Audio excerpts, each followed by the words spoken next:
Hello and welcome. This is Amiral Rumi, the home cook, and today I'm going to show you how to make the classic French toast using the French baguette.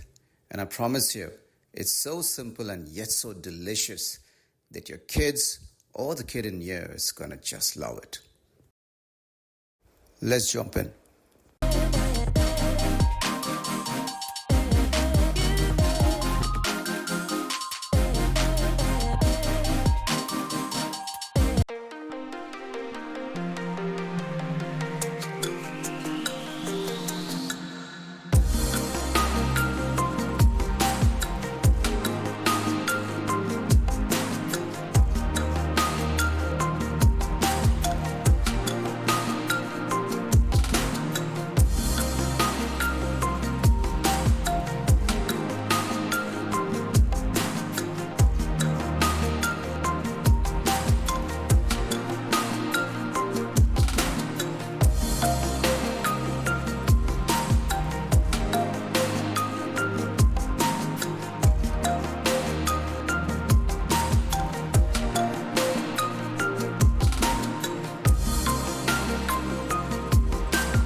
The earliest record for a dish resembling French toast was found in a cookbook in the Roman Empire around 300 AD. It was apparently written by one Marcus Gabius Apicius. This recipe was called aliter dulcia, which translates to another sweet dish. The next and the most popular version about the history of French toast is that it was invented by French peasants who soaked stale bread in eggs and toasted it in some form of grease. And then they conveniently named it Pain Perdu, which translates to lost bread. However, the name French toast was first used in cookbooks in England in the 17th century. And that's it for today. Hope you really enjoyed this video and I'll see you in the next one.